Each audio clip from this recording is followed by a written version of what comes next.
Greetings and welcome to the Elite Economizer. Today we're diving headfirst into the world of real estate, giving you an in-depth update on the current state of the housing market and my predictions for the future. Stick around because by the end of this video, you'll be armed with valuable insights into the real estate world. Now let's get started. I want to begin by addressing my earlier predictions. I previously stated that month-over-month home prices would decrease due to seasonality and weakened demand, and I am pleased to report that these predictions have held. There has been no housing market crash, and I'm not the least bit surprised. Predicting these trends was a matter of analyzing the available data, not performing magic tricks. Many of you in the comments were echoing the same sentiments, validating my assessments. So what this means is that with the right data and a bit of effort, you too can make these predictions. However, I understand that people have busy lives and there are more enjoyable ways to spend your time. That's where I come in, to save you time and effort. Now let's delve into the data. We'll start with a 3-year chart of home prices from Redfin. In September, the median sale price of a home was 41 to 800. I'm here to emphasize that these predictions were on point, while some big-name institutions got it wrong. The combination of seasonality, higher interest rates, and economic factors contributed to this trend. For those who might still question these figures, let me clarify. Home prices have not crashed. In fact, compared to 12 months ago, they are up by 2%. When home prices increase by 2%, that is not a housing market crash. We need to consider the broader context. Compared to pre-pandemic levels, home prices are up by 30 to 40%. Now, allow me to address a recurring comment about home prices being down 20% in some areas. The housing market crash is often misinterpreted. If home prices are down 20% in one region, that means they're up 20% in another. It's all about median home prices and national averages, which can vary significantly. My aim here is not to be repetitive, but clarity is essential. Moving on to housing inventory, currently, there are 1.51 million homes listed for sale in the U.S. This figure is down both month-over-month and year-over-year by 15.8%. If you're hoping for a housing market crash, this is not good news. A crash typically requires a flood of sellers, but the opposite is happening. There are fewer sellers.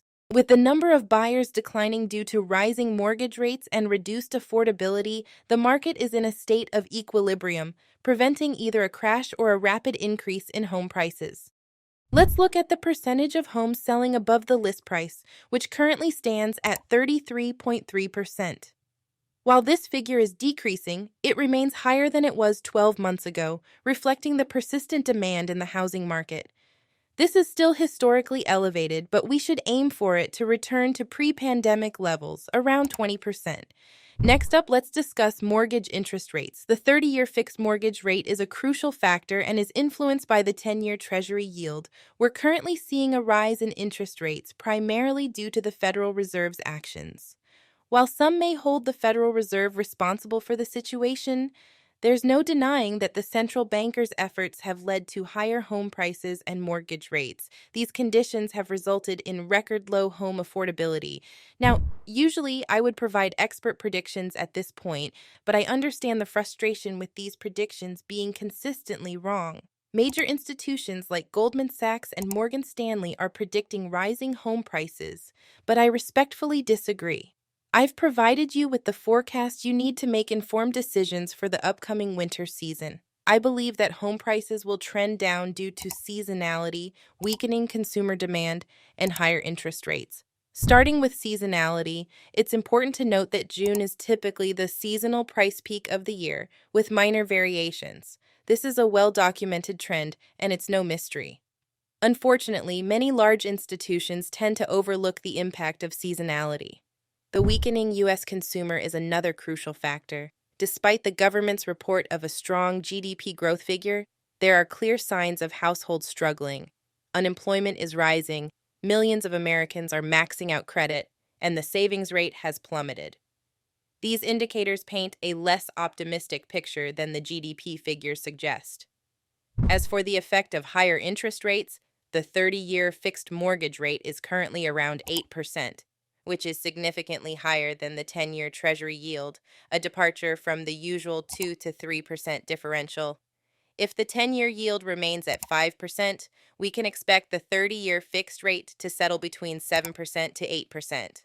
A more favorable rate would require the 10-year yield to drop to around 3%, which is a substantial challenge.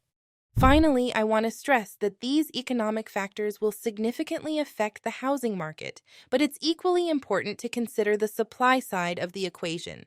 With both reduced buyer demand and a decrease in the number of sellers, we see opposing forces at play, which has prevented a crash in home prices. So, while the housing market is not experiencing a crash, it is important to understand the nuances of supply and demand. We should stay informed and play it by ear. I've shared my predictions up to the winter season, and I'll continue to provide you with the latest updates and insights. Let's touch on a few more aspects of the housing market that might interest you. One critical factor in assessing the market's health is the state of mortgage delinquencies and foreclosures. Fortunately, these indicators have remained relatively low, indicating that homeowners are managing their mortgage payments well. This differs significantly from the situation in 2008 when adjustable rate mortgages and a surge in foreclosures caused a housing market crash. Now, let's talk about regional disparities. It's crucial to remember that the real estate market isn't uniform across the United States. While some areas may experience price declines, others are witnessing growth. These variations depend on local economic conditions, population trends, and regional factors. Therefore, when assessing the market, it's essential to consider these regional variations. As we've discussed, the housing market is influenced by a complex interplay of economic and financial factors. If you're looking to buy a home, it's important to keep a close eye on mortgage rates, local market conditions, and your personal financial situation. Remember that while rising interest rates might seem daunting, they are a reflection of a broader economic landscape. Factors like employment and income growth can significantly impact your ability to purchase a home. In conclusion, it's important to view the housing market through a nuanced lens. While it's not currently experiencing a crash, the market is not without its challenges and opportunities. Understanding the factors that affect home prices, mortgage rates, and the broader economy is crucial for making informed decisions. I'm committed to providing you with up-to-date information to help you navigate the ever-changing real estate landscape. Don't forget to subscribe to the Elite Economizer for more in-depth analyses and updates on the housing market. Have a wonderful day and take care.